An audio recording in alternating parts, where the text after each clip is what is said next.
Hello guys, कैसे हो आप सब लोग। आई होप सो आप सब ठीक होंगे, मस्त और स्वस्थ होंगे। यार मुझे ये चीज़ समझ नहीं आ रही है, सपना दीदी अपना घर बसाने की कोशिश कर रही है, लेकिन उनको सास ससुर को किस चीज़ की अकड़ है, मुझे ये नहीं समझ आता। अरे दो दो बेटे हो चुके हैं, अब क्या बचा है, क्या है उनके पास। बहू पोती, बेशक कुछ भी हो, अपना खून अपना होता है, जैसा मर्जी क्यों ना हो, ठीक है। रही बात अंशु की, अंशु का मुझे ये समझ नहीं आता, पहले तो भाभी की इतनी प्यारी थी, आज उसे भाभी से इतनी नफरत क्यों है। क्यों इतना साथ दिया है उसने अंशु का, इतना वो दिया है, इतना सपोर्ट किया अंशु को, फिर भी क्यों। ठीक है, सपना ने माफ़ी मांगी लेकिन वो भी नहीं हुई कि पता नहीं कौन से उसमें फंसा दे। अरे उसने तुम्हें किसी धार्मिक उसमें बुलाया था, ठीक है, धार्मिक, वो लड्डू गोपाल जी लेके आई थी, उसमें बुलाया था उसने आपको, ठीक है। लेकिन आप लोगों ने ये चीज़ नहीं वो किया।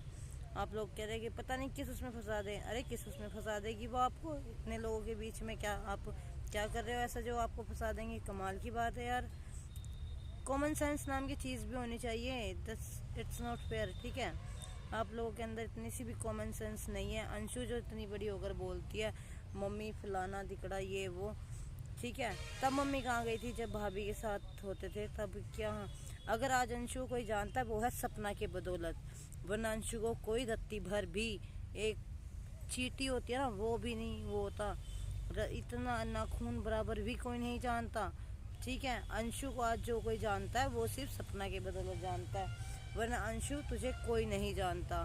बेशक स्ट्राइक मार दे, जो मर्जी कर दे, मुझे कोई दिक्कत नहीं है, लेकिन जो चीज़ सपना ने की, सपना ने अपनी गलती मानी, फिर भी उसने अपने एक कदम आगे बढ़ाया, लेकिन एक कदम तुम्हें भी आगे बढ़ाकर उसको वो करना चाहिए था। अरे कम से कम चलो वो तो पराई बेटी है, वो तो तुम्हारे बच्चों का खून है, आर आर हुई तो तुम्हारे बच्चों का, तुम्हारे बेटों का खून है, उनको तो तुम अपने वो करो, ठीक है। तुमको अपने भाई की बेटी को इतनी प्यारी है, और अपने बच्चे के बच्चे क्यों प्यारे नहीं है। कहना सपना का ठीक है कि जहाँ से अगर तुम इतना ही अपनी बहू पर केस कर रहे हो, तो तब तुम वहाँ कहाँ गए थे जब तुम्हारा बेटा वो हुआ था, तुम्हारे बेटे का एक्सीडेंट हुआ था, ये सब हुआ था, तो तुमने वहाँ क्यों नहीं केस किया, वहाँ क्यों नहीं लड़ाई लड़ी, मुझे ये समझ नहीं आता। वहाँ से क्यों पैसे लेकर बैठ गए आप लोग, क्यों फैसला करके बैठ गए, बताइए, मेरी इस बात का जवाब दीजिए। गाइस इसको इतना शेयर करना कि ये सपना के ससुर तक पहुँचे और अंशु तक।